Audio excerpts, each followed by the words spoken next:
Y este programa llega a ustedes a nombre del Banco de Venezuela, porque el mayor valor eres tú.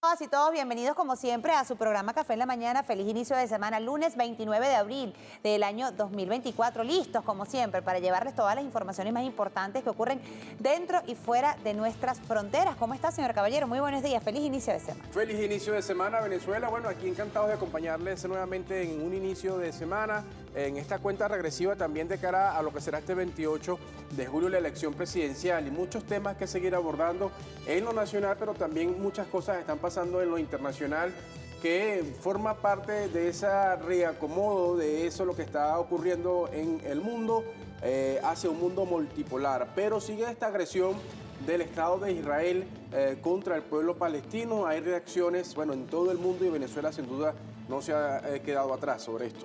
Así es, de inmediato vamos a presentarles el mensaje que ha publicado el canciller de la República, Iván Gil, y esto a propósito de la denuncia formal que ha presentado Venezuela ante las Naciones Unidas. Fíjense, allí en este mensaje el embajador Samuel Moncada ha denunciado, dice así: Venezuela denuncia a Israel en el Consejo de Seguridad de las Naciones Unidas por la masacre de Khan Yunis y el uso de inteligencia artificial para asesinar a civiles e inocentes en Gaza. En este sentido, nuestro canciller ha publicado lo siguiente: la masacre de Khan Yunis cometida por el Estado genocida de Israel no puede quedar impune, como tantos otros horrendos crímenes cometidos a diario bajo el silencio cómplice de instituciones y medios serviles al imperialismo. Ha condenado el canciller de la República. Es la respuesta que ha dado el gobierno bolivariano ante tanto genocidio, tanta masacre de manera impune que Israel hace y comete contra el pueblo de Palestina. Es importante esto, ¿no? Porque Venezuela sigue levantando su voz,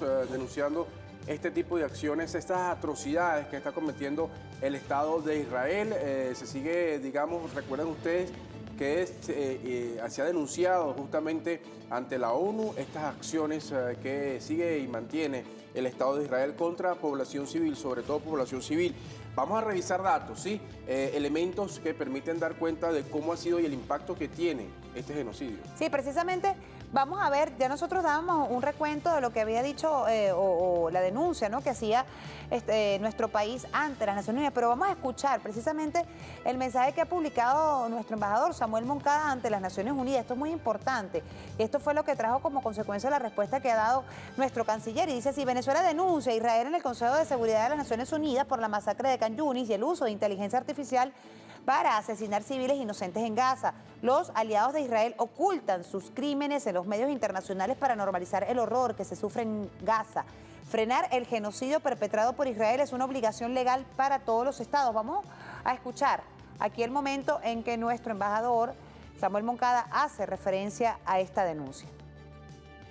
Señor presidente, en las últimas horas hemos sido informados por la página oficial de noticias de las Naciones Unidas sobre el descubrimiento de más de 283 cadáveres enterrados en el hospital Nasser del área de Khan Yunis, en el centro de Gaza. Los cuerpos de ancianos, mujeres y heridos fueron encontrados con sus manos atadas y despojados de sus vestimentas. El hospital Nasser fue objeto de un ataque por parte de las fuerzas ocupantes de Israel a principios del mes de abril, que redujo el complejo hospitalario a un montón de ruinas. Este crimen de guerra es solo el último en una lista creciente que abruma nuestra capacidad de procesar el horror que ocurre en Gaza. Israel no quiere que el mundo sea informado sobre la masacre del hospital en Khan Yunis y ejecuta una operación de propaganda negacionista mientras aumenta las atrocidades. El gobierno de Israel está convencido de que puede desensibilizar a la opinión pública mundial, normalizando el horror. Durante los últimos meses hemos visto cómo, con total impunidad, Israel ha desatado una ola de muerte en Gaza. Israel ha asesinado a más de 34.000 palestinos, principalmente mujeres y niños. Cada 10 minutos un niño o una niña es asesinado o herido y la masacre no para. En los últimos 6 meses, Israel ha asesinado a más de 100 trabajadores humanitarios, incluyendo personal de las Naciones Unidas, así como a trabajadores de los medios de comunicación.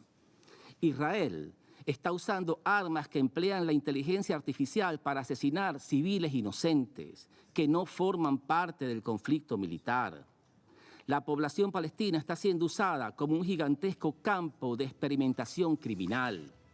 Bueno, ahí está Samuel Moncada, nuestro embajador, dando cuenta y de algunos elementos que justamente vamos a repasar al detalle, ¿sí? Tienen que ver con el genocidio en cifras. ¿Qué ha pasado? ¿Por qué se dice que es un genocidio lo que está ocurriendo en este momento en esta parte del Medio Oriente? El equipo de producción ha preparado estos elementos. Vamos a presentarle algunos números que dan cuenta de lo que son las cifras del genocidio en Palestina. Fíjense, 3.025 masacres ha cometido Israel. Suman 41.000 asesinados. Qué cifra tan lamentable. 34.000 víctimas se contabilizan en hospitales. 14.700 niños, 14.700 niños asesinados. 9.700 mujeres asesinadas. 485 médicos, esto llama mucho la atención, 485 médicos. Al igual que el tema de las personas de defensa civil asesinados, que asciende a 140 personas. 7.000 desaparecidos. Y 77.000 heridos. Esas son cifras, creo yo, que son cifras hasta conservadoras, ¿no? Si uno se pone a revisar realmente lo que ha ocurrido allí, yo creo que supera ese número en creces la lamentable situación que se vive allí en Gaza, porque esto va más que números, ¿no? Se puede decir muy fácil esta cantidad de números, pero cuando usted se da cuenta y ve 34.000 personas asesinadas, ojo, y esas 34.000 personas asesinadas es en este tiempo, 3 meses. O sea, saquen la cuenta desde que arrancó esta situación, que fue el 7 de octubre, el equipo de producción me lo recuerda muy bien, del 7 de octubre al mes de abril, 6 meses que ha ocurrido, ¿no? Poco menos de 6 meses, pero vamos a poner 6 meses, que hayan muerto de manera así, o sea, porque me da la gana. Israel ha matado a más de 34.000 personas en Israel y con una impunidad increíble, es lamentable. Y tú sabes que hay medios de comunicación, he percibido, sobre todo medios internacionales, que en esa narrativa, cuando presentan notas como esta, hablan y dicen la guerra de Israel contra Hamas, o Hamas. Y no es una guerra. No es así. Ahí no hay una guerra porque para que pueda existir una guerra tiene que haber un enfrentamiento entre dos ejércitos convencionales. Y aquí lo que hay es una invasión, un genocidio de un ejército, constituido. Y todos sabemos lo que representa el ejército de Israel. Contra una mayoría de población. población civil. Entonces no es una guerra, porque así lo colocan en los insert, guerra. Y eso no es ninguna guerra. No es una guerra, es un genocidio. Así es una matanza que se está llevando a cabo lamentablemente y continúa la matanza a los ojos del mundo. A los ojos del mundo. Se hacen denuncias ante los organismos internacionales que son los que pudiesen ejercer algún tipo de presión e impedir esta situación. Y eso hace silencio, mutis, no pasa absolutamente nada. Y más bien se sigue incrementando el tema de otorgarle dinero para que siga esta situación, para que siga esta invasión y para que siga este genocidio ante el pueblo de Palestina. Miren, vamos a ver el tema de las fronteras, ¿no? Antes de la ocupación de Israel, recuerden ustedes que esto tiene muchísimo tiempo. Más de 70 años. Más de 70 años. ¿Y cómo fue y cómo se ha desintegrado? ¿Cómo han invadido y desmembrado el Estado de Palestina? Fíjense, vemos allí un primer mapa de 1946, vemos allí cómo estaba conformado el Estado de Palestina, el que está en verde, ¿no? Verde. Poco a poco se fue o lo fueron desmembrando. Vemos allí con las Naciones Unidas el plan del 1947. Igualmente ven del 49 al 67. Miren, el Palestina es el color verde que ahí pueden observar. Si ven, por ejemplo, de ese rango del 47 a 67, cómo se han ocupado esos espacios. Y fíjense, en el 2008, cómo lamentablemente fue prácticamente ocupado por Israel de manera ilegal. Y le dejaron fue pequeño espacio, el espacio de la Franja de Gaza y hay otros espacios pequeñitos ocupados por Palestina, pero rodeado por Israel. Bueno, miren, el equipo de producción ha preparado algunos elementos que, bueno, a grosso modo pueden dar cuenta del conflicto que se presenta. Vamos a presentarles allí, fíjense, este conflicto, la cronología del conflicto Palestina-Israel es muy extenso, vamos a tomar datos allí. Por ejemplo, arrancó en el año de 1897, fue el primer Congreso Sionista Mundial en Basilea, impulsado por Teodoro Herz, en que afirma el propósito de crear un hogar en Palestina para el pueblo judío. En 1917, declaración de Flaubert, en la que los británicos hablan de crear un hogar-nación para el pueblo judío en Palestina. Fíjense, también en 1918 termina esta primera guerra mundial y Palestina queda como protectorado británico. En ese lapso entre el 1928 y 1939, los conflictos entre árabes y judíos crecieron paralelamente al proceso de migración judía. Del 39 al 45, el ascenso del nazismo en Europa hizo aumentar a más de 200.000 la migración de judíos a Palestina. Vamos al 1947, las Naciones Unidas aprobó la partición de Palestina, bajo lo cual los árabes palestinos, que sumaban el 70% de la población y poseían el 92% de la tierra, se redujeron al 43%. Del 47 al 49, retirada británica y nacimiento del Estado de Israel. Aquí los judíos se apoderaban del 77% de Palestina. Aquí esto fue determinante, este año del 47 al 49. En el 1956, la guerra del Canal de Suez. Egipto decide nacionalizar el Canal de Suez. Francia y Gran Bretaña acordaron con Israel intervenir militarmente para impedirlo. En 1967, la Guerra de los 6 días enfrenta a Israel contra Egipto, Siria y Jordania. Las consecuencias territoriales en la región son de amplio alcance. Israel arrebata la península de Sinaí y la Franja de Gaza a Egipto, Jerusalén Este y Cisjordania a Jordania y los Altos de Golán a Siria. En el 73, el 6 de octubre, comienza la guerra de Yom Kippur, una coalición de árabes o de países árabes que lideran Siria y Egipto contra el Estado de Israel. Fíjate, en 1987 inició la primera intifada palestina en Jerusalén, Gaza y Cisjordania. Palestinos atacan con piedra a los soldados de Israel que ocupan su territorio. En el 2000 se realiza la segunda intifada por la provocadora visita del líder israelí a la explanada de las mezquitas, generando graves enfrentamientos. Fíjate, en el año 2008... Israel lanza la operación Plomo Fundido, comienza con un bombardeo aéreo sobre la Franja de Gaza y continúan los ataques por tierra, mar y aire. Según el Centro Palestino para el Derechos Humanos, allí murieron 1.434 palestinos, la mayor parte de ellos civiles. Mira, eso fue, y hubo una alarma y hubo 1.434 muertos, ya aquí superan los 30.000. En el 7 de octubre del 2023, que es lo más reciente, comenzó una nueva escalada bélica entre Palestina e Israel, o en todo caso, como hemos dicho, es un genocidio, una agresión criminal del Estado de Israel contra población civil en Palestina. Ahora bien, esta noticia que le vamos a presentar de últimas noticias es el del día de hoy, 28 de abril, y destaca lo siguiente, ya a veces la tenemos allí, dice, la Corte Penal Internacional podría emitir órdenes de arresto contra Netanyahu y sus colaboradores. La Corte Penal Internacional emitir órdenes de arresto contra la oficina del primer ministro de Israel. De esta manera, Tel Aviv se está preparando para recibir las órdenes de arresto contra Benjamin Netanyahu, sus colaboradores, el ministro de la Defensa y el jefe de Estado Mayor por crímenes de guerra y acusaciones. Esta información de la oficina del primer ministro también dan cuenta que Netanyahu y el jefe de seguridad de las Naciones mantuvieron discusiones urgentes sobre el tema. Asimismo, el mencionado diario asegura que las órdenes de arresto se emitirán muy pronto. A la luz de esta posibilidad, se informó que el ministro de Relaciones Exteriores instruyó a las misiones israelíes en todo el mundo a prepararse de inmediato para el estallido de una severa ola antijudía e israelí. Ahora bien, ¿se irá a concretar esto? El fiscal Karim Khan realmente va a emitir esta orden contra Netanyahu. Esa es la pregunta que nos hacemos, porque ya lleva más de 6 meses. Y también hay que decir que este fin de semana se hicieron virales imágenes, ¿no?, en los Estados Unidos sobre acciones de la policía, ¿no?, contra un grupo de manifestantes, en este caso estudiantes, que han rechazado lo que es la agresión que mantiene el Estado de Israel. Y bueno, se pronunciaron y hubo una situación bien complicada, ¿no?, de agresión de estos policías contra estos estudiantes. Hay una nota que recoge Telesur, la cadena hermana Telesur. Ahí se la presentamos. La administración o la Universidad de George en Washington, en la capital estadounidense, ha sido este viernes escenario de protestas de estudiantes que se manifiestan para mostrar su solidaridad con la causa palestina. Como ocurrió en las vísperas, los estudiantes se reunieron en el patio del campus para instalar campamentos en protesta y en apoyo a Palestina y exigir el fin del ataque de Israel en la Franja de Gaza. con bocinas, banderas palestinas y consignas a favor de la paz y en contra del genocidio. Los jóvenes y profesores se unieron por una causa común, sumándose a las protestas que han tenido lugar en las distintas universidades estadounidenses en los últimos días. Bueno, ahí parte de esas imágenes. Se alza el mundo, señor Caballero, se alza el mundo ante esta situación de genocidio que está siendo objeto lamentablemente Palestina. Si recordamos, en los años 60, 70, ¿se acuerda? Cuando ocurrió el tema de la guerra con Vietnam, también hubo protestas en todo el mundo, los pueblos del mundo se alzaban.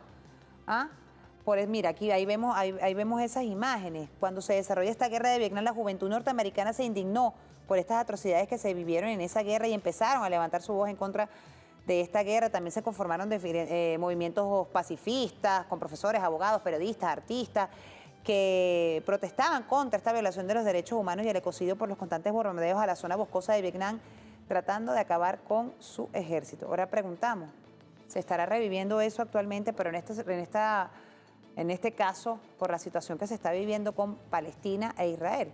¿Qué está haciendo la comunidad internacional en relación a este tema? Bueno, Venezuela se pronuncia. Hay pronunciamiento, claro que sí. Bueno, vamos ahora a revisar información y mensajes que se van actualizando a esta misma hora en la red social X. Aquí vemos un primer mensaje del jefe de Estado venezolano y dice así: llegó el último lunes de abril de victorias y lo iniciamos siempre con ganas de seguir trabajando en las transformaciones rumbo al 2030, reencontrándonos y evolucionando, teniendo como banderas nuestra venezolanidad. Juntos alcanzaremos la victoria popular. Los espero hoy en Con Maduro Más a las 7 de la noche. Feliz día, Venezuela. Bueno, ahí está, información que se actualiza, bien pendientes de lo que será este programa de este día lunes. 11:18, vamos a la pausa. Antes presentamos a nuestro invitado, ahí lo tiene Juan Carlos Loyo, ministro para la Pesca y la Acuicultura. Coordinador general de la Gran Misión Igualdad y Justicia Social, y justamente ese tema es el que vamos a estar abordando a la vuelta. Se siguen creando alternativas con esta gran misión creada por el gobierno bolivariano para brindarle bienestar, tranquilidad al pueblo venezolano. Veíamos cómo el pueblo protagonista asume sus roles importantes con la pasada referéndum o consulta que se le llevó a cabo a todo el pueblo en relación a cuáles eran los proyectos que querían ejecutarse. Bueno, todo eso vamos a estar conversando con nuestro invitado a la vuelta, así que no se aparte, quédese con nosotros a la vuelta más de su programa Café en la Mañana. Ya venimos.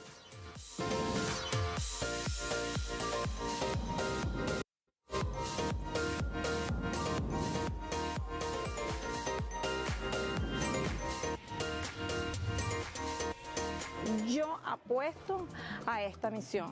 Ayudar a la gente humilde es lo que haría nuestro presidente Chávez. Yo soy jefa de VC, Jefa de comunidad. la vocera de Economía Comunal. Pues aquí estamos, 20 comunidades. Nos hemos enlazado las 5 comunas de Mamera, ¿verdad? Para buscar el bienestar de toda Mamera. Y resulta que la planificación tiene que venir del barrio. Las necesidades que arropa aquí a nuestra comunidad de Mamera son los techos. Las viviendas que tienen tantos años, que hemos heredado de nuestros abuelos, ¿verdad? Tienen vulnerabilidad, las cuales, ¿verdad? Tenemos que ir abordando. El hecho de que ya una comunidad se organice para planificar, que lleguen los proyectos dentro de su comunidad, de poder cambiar una realidad. De verdad que yo pienso que todas las misiones han ido, digamos, tocando a nuestro pueblo. Estamos de cerca, que si hay solución, que si hay esperanza. Que viva nuestra revolución. Yo soy Beta Hugo Chávez. Bueno, ahí está excelente material para dar inicio y contexto a nuestro invitado. Ya lo presentábamos, Juan Carlos Loyo, ministro de Pesca y Acuicultura. Ministro, gracias por estar con nosotros. Y bueno, bien interesante, ¿no? Esta gran misión, Igualdad y Justicia, que ha impulsado el presidente de la República. Él es el coordinador general de esta gran misión. Ajá. Sí, gracias Egma, gracias Michelle. Bueno, rápidamente, ¿no? Desde el 5 de marzo, primero siempre una acotación que nos gusta señalar. El tema de la pobreza y la desigualdad forma parte de esos grandes temas que a nivel universal en estos momentos, a nivel mundial, perdón, se están discutiendo, se está debatiendo.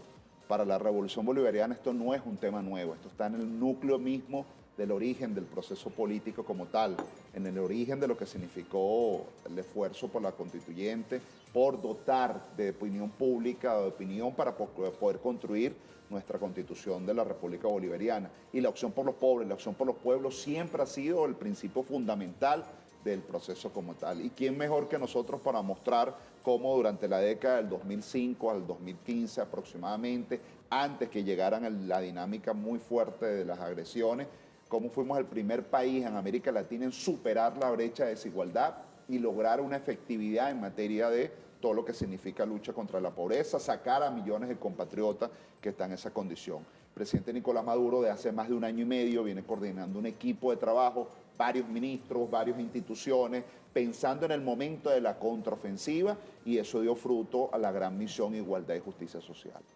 ¿Cómo seguimos avanzando? Se arrancó el 5 de marzo, ya tenemos poco más de un mes. ¿Cuáles son los avances que se han tenido y cuáles son esas acciones que se están emprendiendo de la mano con el Poder Popular Organizado? Mire, el presidente nos orientó, ¿sabes? Las grandes misiones y sobre todo las grandes misiones de nueva generación tienen este formato de vértices, que son grandes líneas estratégicas. Y el primero que el presidente orientó fue el de la organización.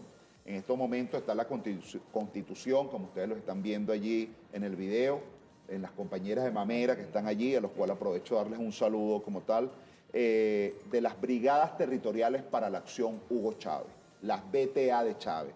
¿Qué es la Brigada Territorial? El encuentro en el territorio, en la comunidad, de los distintos actores sociales que hacen vida, que han venido creando y forjando organización social, que va desde los consejos comunal, del vocero del CLAP, del compañero de la milicia, del movimiento Somos, donde aplique, pero en general cualquier vecino que le interese la tarea de ser partícipe de la solución de los problemas de su comunidad.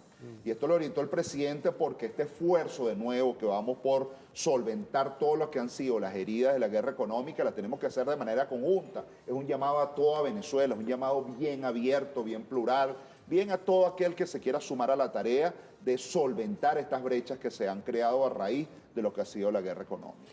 A ver, ¿cómo se integran? ¿Cómo es justamente esa parte territorial, ese casa a casa que integra y forma parte de esta gran misión? Bueno, saben que nuestra unidad básica organizativa a nivel nacional, geográfica, es la comunidad. Es el espacio más cercano donde vivimos, es el barrio, es la calle, es la urbanización, allí donde estamos conviviendo como tal. Allí hacen vida diversos actores sociales, desde unos altos niveles de organización social como el que presentó el presidente la semana pasada, que tuvo ese diálogo, ese trancadito allí con las voceras, hasta otros espacios donde se ha venido generando esa fórmula como tal. La intención es encontrarse en el espacio común, el espacio público común de esa comunidad. Ya no verse como quien está al frente de alguna tarea, sino verse de manera conjunta. Y a partir de esa convocatoria se hace el registro de lo que es la Brigada Territorial para la Acción Hugo Chávez. ¿Por qué se les llamó Brigada Territorial para la Acción? Porque el presidente lo llamó de esta manera. Porque a partir de esa conjunción de esos espacios, de ese espacio de liderazgo, ellos van a canalizar todo lo que sea la acción de las instituciones para solventar problemas en materia de alimentación, educación, salud, seguridad, vivienda, hábitat, deportes, en fin. Son la unidad fundamental para poder llevar las soluciones concretas a ese territorio como tal. ¿Quiénes conforman esas BTA, esas brigadas, y cómo se engranan con el Estado venezolano, con el gobierno bolivariano? Es decir, yo como brigada, recibo todas las necesidades, las solicitudes y las peticiones de mi comunidad, las tengo. ¿Cuál es ese engranaje que ahora yo como brigada tengo con el Estado, con el gobierno bolivariano para que se ejecuten y se le dé prioridad a las necesidades que tenga esa comunidad? Sí, bueno, quienes la conforman primero es todo vecino de la comunidad, toda aquella persona, todo aquel miembro de un núcleo familiar que sencillamente quiere ser parte de la solución. El presidente fue muy enfático que aquí fuese lo más abierto posible, lo más participativo, realmente participativo posible. Desde los voceros del Consejo Comunal, que son uno de los tejidos más importantes que hacen vida en la comunidad, hasta la Iglesia Católica, la Iglesia Cristiana, en fin, todos los actores sociales, la juventud, las mujeres que llevan el liderazgo, y aquí en el registro de la gran misión está inequívocamente demostrado. Ahora, ¿cómo es la interacción? Fíjense que aquí viene la parte bien importante. Somos las instituciones las que ahora gobernamos en función a la obediencia de estas brigadas. Es decir, las brigadas son las que nos dictan pauta acerca de temas y cómo abordarlos. Un ejemplo perfecto fue lo que se vivió en Mamera la semana pasada. Una de las vértices que tiene la gran misión se llama Economía para la Vida. porque no es solamente enfrentar los problemas vinculados a la desigualdad y a la pobreza, sino también dar herramientas para salir adelante como tal. Y uno de esos programas es el programa de bodegas, Mi Bodega, un programa bellísimo, extraordinario, que logra llegar al propio barrio, a la propia comunidad, con productos de muy alta calidad y a un 40 y 50 hasta 60% por debajo como tal. Bueno, cuando fue a aplicar ese programa, el Ministerio de Comercio, que está haciendo una extraordinaria labor, todas las brigadas se organizaron en un momentito. El censo de las bodegas, el casa por casa, el registro, dónde está el tejido, nosotros somos los que lo vamos a presentar. De tal manera que es una dinámica donde las instituciones vamos a irnos acoplando a la brigada y el presidente está muy pendiente porque además la gran misión Igualdad y Justicia Social entra dentro de lo que se llaman políticas públicas de microintervenciones. Una sumatoria de 10 vértices, 40 programas distintos que van a estar atacando desde temas del techo, el tema de la vivienda, el tema de la educación, de la salud. Entonces la brigada es quien va a canalizar y a dar la información y a supervisar que efectivamente las políticas que está mandando el presidente Nicolás Maduro ocurran y se construyan allí en el territorio. Son, ministro, 10 vértices y 40 acciones. Exactamente. El tema de la digitalización, de la cartografía, de poder tener al detalle la problemática, la situación que vive esa comunidad, las necesidades para avanzar en el tema de las soluciones. Bueno, algo que se ha hecho con las brigadas territoriales para la acción, que estamos, por cierto, en proceso de registro y adecuación de las brigadas, es primero generar ese espacio organizativo en el territorio, esa asamblea de la comunidad, un fin de semana, cualquier día, cuando ustedes se convoquen. Se ha creado una herramienta digital a través del BQR del sistema Patria que permite el registro de la brigada. ¿Quiénes van a poder ingresar allí? Todos los voceros del Consejo Comunal que activen la herramienta, que activen en la pestaña donde dice brigada. A partir de allí queda la georreferenciación de la comunidad, pero además lo que nos estamos encontrando es que la mayor parte de las comunidades, en este momento tenemos 19.650 comunidades a nivel nacional, un aproximado de 240.000 brigadistas que se han registrado. La mayor parte de ellas tienen su cartografía social, tienen su agenda concreta de acción y tienen su mapa de soluciones.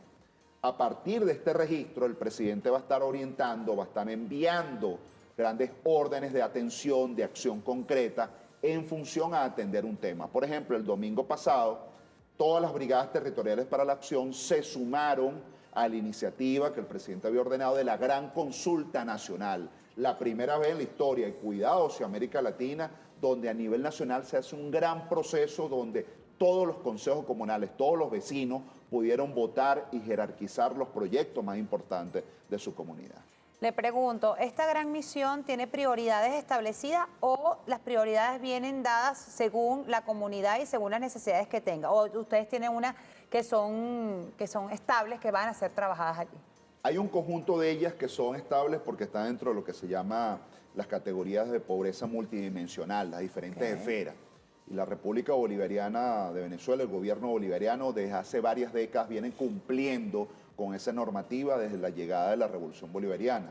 Se trabaja con lo que se llama el índice de necesidades básicas insatisfechas. A partir de allí hay temas básicos como salud, educación, vivienda y el hábitat. Pero el presidente Nicolás Maduro dijo, no nos quedemos con esas categorías, vayamos hasta otras categorías que significan el bienestar general de la comunidad. Esas categorías van desde la organización en la comunidad, desde un programa que se llama Alegría para mi comunidad, porque es recuperar el espacio cultural, el espacio de convivir de cada comunidad. Un programa que recientemente se anexó, un vértice que es Barrio Unido, Barrios para la Paz, que lleva precisamente el movimiento Paz y Vida, que es para introducir elementos de resolución de conflictos de manera no violenta, sino a través de lograr la conciliación, y un vértice vinculado a la seguridad y otro a la economía. De tal manera que son toda una serie de categorías que se trabajan. Ahora, la focalización específicamente sí depende de lo que cada brigada dictamine. Prioriza. Habrán comunidades donde, por ejemplo, el tema de atacar niños que están fuera del sistema escolar y que hay que incorporar, o un programa que tiene el Ministerio de Alimentación muy bonito, que es incorporar a las madres lactantes, a mujeres embarazadas con niños pequeños que estén fuera del sistema CLAD, incorporarlas para dar una dotación especial. Bueno, son parte de esas acciones, pero serán las brigadas las que orientarán. Por eso el énfasis de que nos registremos en las brigadas, que vayamos a este proceso de adecuación de las brigadas, porque cada quien manteniendo sus espacios, el que es del CLAD es el CLAD, el vocero comunal es la milicia es la milicia, el del partido juega un rol importante, el jefe de comunidad, todos entrelazados, cada quien de sus espacios, pero con un área común de trabajo y acción. Ahora bien, ministro, quería preguntarle también sobre los temas de atención. Por ejemplo, está a nivel de planes, plan Mi Piso, está también Mi Techo, Mi Baño, Nuestro Edificio, reubicar a familias que se encuentran en situación de riesgo. El número de atención que se va a hacer, tienen un periodo de tiempo, el presidente hablaba de unas 2.500, entiendo, comunidades atendidas. ¿En qué periodo de tiempo? No, no tiene un periodo de tiempo. Saben que este tipo de articulación de programas de microintervenciones requieren una visión integral. Lo que hay es una secuencia que se irá definiendo en función de las propias necesidades. Por ejemplo, lo que acabas de leer es un vértice muy importante, que es el de vivienda y hábitat. Lo lleva el Ministerio de Vivienda y Barrio Nuevo, Barrio Tricolor. Hay una articulación. Lo vimos allí total y absolutamente. Además que la orientación que recibimos del presidente es que todos los organismos debemos trabajar de manera integrada. Este vértice plantea desde la atención a una vivienda que está en francos niveles de riesgo, hasta lo que nos encontramos, por cierto, en Mamera, cuando la comunidad le señaló lo del techo al presidente. En este caso es perfectamente ese programa que se lleva a cabo. Y todo articulado con la vicepresidencia de lo social que lleva el compañero Melvin Maldonado. Ministro, 11:36 minutos de la mañana. ¿Cuáles son esos próximos planes de acción? ¿Estos 10 vértices se llevan de la mano o se trabajan de manera conjunta o van vértice por vértice o se trabajan todos de manera paralela? Trabajan de manera paralela porque cada ministerio, cada ente que ha estado participando ha estado elaborando, ha estado perfeccionando, ha estado asumiendo. Por supuesto, hay muchos que dependen del tipo de diagnóstico que se levante en la comunidad. Aun cuando el presidente nos pidió y nos dio la orden, no cansemos al pueblo con tanto diagnóstico, con tanto levantamiento de información, porque también hay un reclamo concreto. Ahí es, por ejemplo, el vértice de salud, que requiere que las brigadas comiencen el levantamiento para precisamente poder orientarse como tal. Lo que viene ocurriendo ya, por cierto, con la vicepresidenta Delcy Rodríguez, se activó el programa Economía para la Vida y se hizo una gran entrega de bodegas del programa Mi Bodega. Se trabaja todo de manera paralela. Exactamente, en el Valle, en las zonas de varias parroquias de Caracas. Ya vimos la activación del programa Mi Vivienda, en este caso, perdón, de Mi Techo, con el caso de Mamera, con Barrio Nuevo, Barrio Tricolor, que ha estado haciendo un trabajo extraordinario también. De tal manera que están todos los vértices moviéndose en función a lo que es la dinámica social. Ministro, ¿existe seguimiento y control de esto? Es decir, porque muchas veces, y es una crítica que hace el pueblo, dice, bueno, hay mucho, de pronto se hace esta misión que tiene una muy buena intención, arranca la misión y luego queda allí. ¿Existe el tema de la Contraloría, del seguimiento y control de que se ejecute y se mantenga en el tiempo este tipo de acciones que se desarrollan? Mire, eso es lo más interesante del diseño que estableció el presidente, particularmente una opinión. Cuando uno revisa la familia de políticas sociales en el mundo, de programas similares como este, hay una dependencia absoluta del papel que juega el rol del Estado o, en su efecto, los países que han aceptado la participación de las organizaciones no gubernamentales, que es un tema bastante crítico y en muchas partes del mundo se debate. En el caso de Venezuela, la Contraloría, el sistema de control de gestión está en manos de la propia comunidad. De tal manera que, por ejemplo, lo que se le está presentando al presidente es el registro de lo que la comunidad señala, lo que la brigada señala. De tal manera que todos estamos obligados, es como, para ponértelo de esta manera, en vez de pasar de la presentación nosotros de los grandes números, ahora se trata de lo que está ocurriendo concretamente en la comunidad. De esa manera, la evaluación se convierte en una acción permanente. Y por si fuese poco, se está preparando toda una serie de levantamientos de indicadores muy concretos para poder medir la efectividad de lo que va ocurriendo con la gran misión como tal. Miren, la gran misión Igualdad y Justicia Social, Hugo Chávez, primero la importancia de lo que ha significado colocarle el nombre de Hugo Chávez. El presidente lo estuvo analizando muy detalladamente porque obviamente para nosotros representa un valor en lo simbólico muy importante. Pero además, ¿quién mejor que el comandante Hugo Chávez para estar al frente de lo que significaba esta gran tarea que se viene llevando a cabo? Es una gran misión compleja, son 40 programas. Si esos programas los desmenuzas en acciones, son más de 100 acciones, 10 vértices y la necesidad de articular Por eso que el eje fundamental es la comunidad como tal, y de allí el llamado a que nos registremos en las brigadas territoriales Hugo Chávez, porque va a ser el epicentro de la acción de esta gran misión. Bueno, ministro, muchas gracias. Vamos a establecer una pausa. Se queda con nosotros, pero a la vuelta ya como ministro de Pesca y Acuicultura nos va a hablar de esos avances que se tiene en materia de pesca, acuicultura, cómo avanzamos nosotros en este año 2024 en este sector. Pero a propósito de lo que usted está diciendo, de darle poder al pueblo y la importancia que tiene el Estado venezolano en priorizar, ¿no?, al Poder Popular Organizado, vamos a leer de inmediato un mensaje que ha publicado el jefe de Estado. Mira, ahorita a las 11:21 de la mañana, y dice así: estamos a la vanguardia de la nueva época, no nos quedamos con el viejo discurso, con las viejas consignas ni con las viejas formas de hacer política. Junto a la muchachada, las mujeres y los hombres que luchan por la patria, estamos en la onda que es. A propósito de lo que usted está diciendo, como que lo está escuchando. Ah, dijo así. Bueno, 11:40 de la mañana, amigos, vamos a establecer una pausa, lo dejamos con publicidad y a la vuelta más de nuestro programa Café en la Mañana. ¿Sabía que la forma más rápida de pagar es con pago móvil BDB QR? Con solo escanear el código QR desde el BDB app tienes los datos. Tu pago es al instante, porque para el BDB el mayor valor eres tú.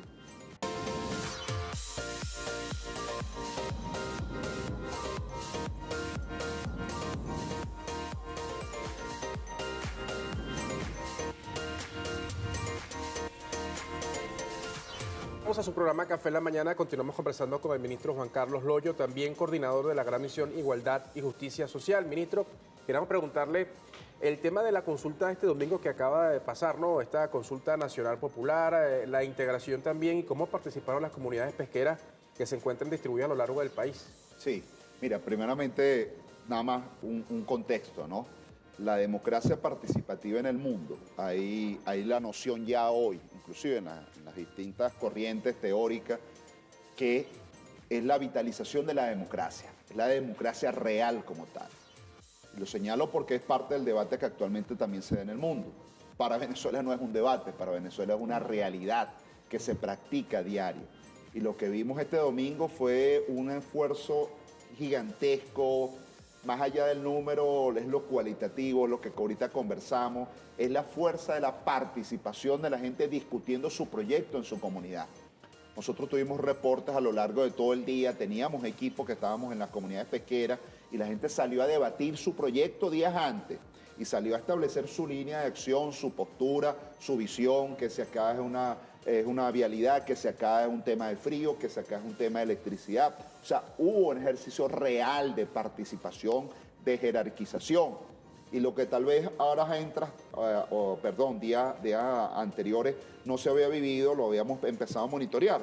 La gente se reunió en su asamblea para dar el debate. ¿Y por qué tú crees que es este proyecto? No nos parece, a nosotros no nos parece que está el proyecto. Es decir, fue una asamblea extraordinaria, una gran consulta extraordinaria.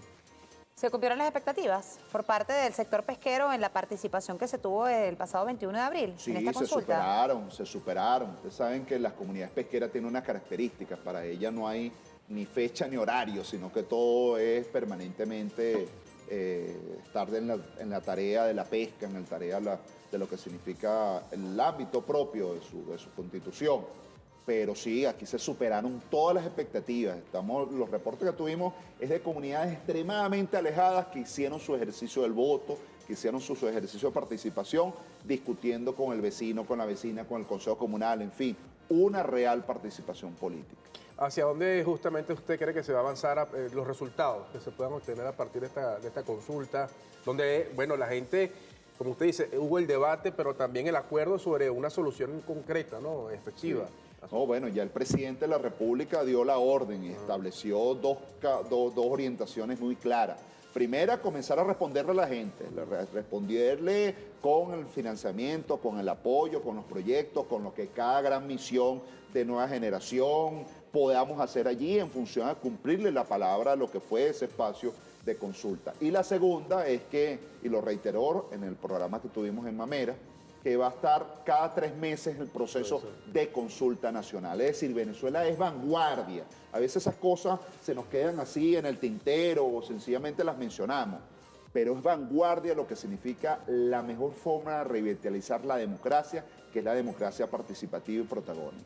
Ministro, estamos entrando prácticamente ya al mes de mayo en 2 días. ¿Cuáles son las perspectivas que se tienen en materia de pesca y acuicultura en nuestro país? Ya han pasado estos 5 meses, balance de estos 5 meses y cuáles son las proyecciones para el resto del 2021. Bueno, compartir con ustedes una noticia que en una actividad anterior, miércoles productivo, conmemoración del miércoles productivo, el presidente de la República señaló: China es uno de los mercados más importantes en el mundo. Estamos hablando de 1.450 millones de habitantes, pero además estamos hablando de un país que es altamente consumidor de especies pesqueras. Ellos no tienen la pesquería suficiente como para poder satisfacerla, así que es un mercado donde hay muchísimas importaciones para China. Estamos hablando de unos 6.000 millones de dólares al año. Solo 14 países en el mundo tienen un acuerdo de protección, un acuerdo de poder exportar cualquier producto de esos países a China. ¿Por qué? Porque es un tema delicado en materia sanitaria, en materia de protocolos, seguridad, etc. Venezuela es el 15º país.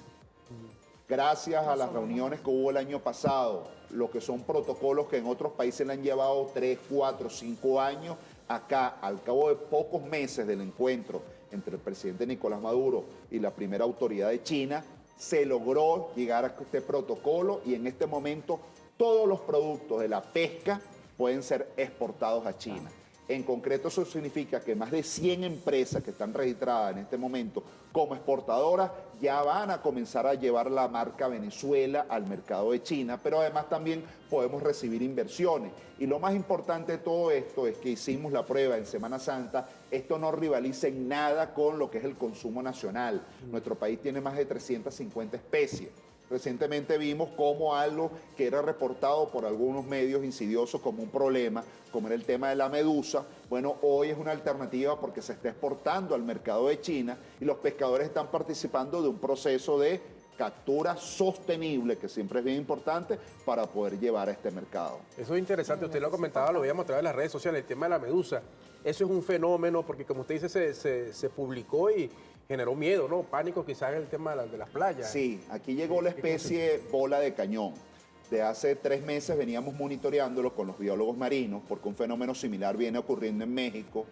La medusa es una especie que se mueve, es un animal... Es como lo que llaman aguamala. Exactamente, la aguamala como tal, es el comentario que dice. Solo que la especie en bola de cañón, que fue la que encontramos en las costas venezolanas, es menos urticaria, pues menos dañina. Por eso usted ve que hay un nivel de manipulación por parte de los pescadores como tal. Veníamos reportándonos, todo esto forma parte del gran debate de la crisis del cambio climático como tal. La medusa busca alimentarse donde hay fitoplancton o zooplancton y los mares venezolanos, las costas venezolanas son muy ricas en ese sentido. Ese hace que es una especie de comportamiento oportunista y se van acercando a la orilla y ya cuando están en la orilla están en su última fase ya del ciclo de vida como tal. De allí que sea posible que hiciéramos todo lo que es la pesca de la medusa y poder establecer estas alternativas de trabajo. Hoy, por ejemplo, estamos reunidos en Choroní, en todas las costas de Aragua, con el equipo del Centro Nacional de Investigaciones Pesqueras, el CENIPA, que son los biólogos, los investigadores, montando la ruta de lo que va a ser la captura sostenible para poderlos exportar al mercado de China como tal. Ministro, nos queda poquito tiempo, pero yo con mucho beneplácito recibo esa noticia de China que usted dice que somos el 15º país que tiene la opción, ¿no?, de ofrecer sus productos en China, y le hago la pregunta, ¿ya tienen ustedes ya una cifra, un monto calculado de cómo va a ser eso? Porque eso es, asumo que ya, ¿no? O sea, en los próximos meses ya se empieza nosotros a ver, ¿no?, el pescado y todo lo que es de las especies marinas en China. ¿Tienen algún monto, alguna cifra de cuánto sería el nivel de exportación y cuánto traería beneficios económicos al Estado, al pueblo venezolano? Sí, primero expliquemos lo siguiente. Si hay una industria exportadora, es una industria que tiene un nivel de industrialización, valga la redundancia, es decir, de procesamiento, por lo tanto ahí hay una inversión importante en el territorio, ahí hay empleo. Pero además esta industria necesita un proveedor, los proveedores son los pescadores, lo cual mejora el precio del pescador, que es lo que necesitamos para que el pescador tenga mejores ingresos. Esa industria tiene un nivel de procesamiento y a su vez se interconecta con otras industrias. Ese es el ciclo virtuoso que termina en la exportación. Por eso que nos ven con el énfasis en el componente de la exportación, porque involucra un proceso de industrialización y de mejora en las capacidades de lo que significa la pesca sostenible en Venezuela. Hasta ahora son 56 especies que la primera evaluación nos indican que podemos llevar, pero les podía decir lo siguiente, no teníamos en nuestro catálogo, por ejemplo, la medusa. Ocurrió este fenómeno natural y ya la medusa se está exportando a China, ya está ocurriendo como tal. En este momento lo que estamos es cuidando muchísimo porque cada empresa venezolana, son empresas venezolanas que están exportando a China, no solamente son ellas, es la marca Venezuela. Recordemos que este protocolo se firma de país a país, es decir, China hizo la evaluación de todo lo que son los mecanismos de seguridad, las políticas en materia sanitaria del gobierno venezolano y decide hacer este acuerdo como tal. Entonces cada empresa la estamos cuidando que cumplan con todo lo que es esta dinámica. Al final del año calculamos que más de 100 empresas van a estar exportando, que se suman a lo que ya nosotros veníamos trabajando, que eran los camarones venezolanos que son bastante conocidos en China. Ahora 56 especies se van a unir a lo que significa esta exportación. Bueno, ministro, muchas gracias, ¿verdad? Mucha información importante. Sí. Miren, hasta la medusa la estamos ya importando. Exportando. Bueno, ministro, muchísimas gracias por habernos acompañado. Juan Carlos Loyo, ministro de Pesca y Acuicultura y además jefe de la gran misión Justicia Social. Se sigue avanzando en materia del acompañamiento al pueblo venezolano por parte del Estado. Bueno, y buenas noticias, ¿no? Seguimos de la mano con, como dice el jefe de Estado venezolano, con nuestro hermano mayor, con China. Amigos, nos despedimos, 11:55, pendientes. Mucha información se va a estar generando el día de hoy, así que no se aparten de las pantallas de Venezolanas de Televisión, porque más información se va a estar generando. Nos despedimos siempre con una sonrisa, que obra bien le va bien. Será hasta mañana. Pasen todos una feliz tarde. Chao, Venezuela, cuídense. Chao. Y este programa llegó a ustedes gracias al Banco de Venezuela, porque el mayor valor eres tú.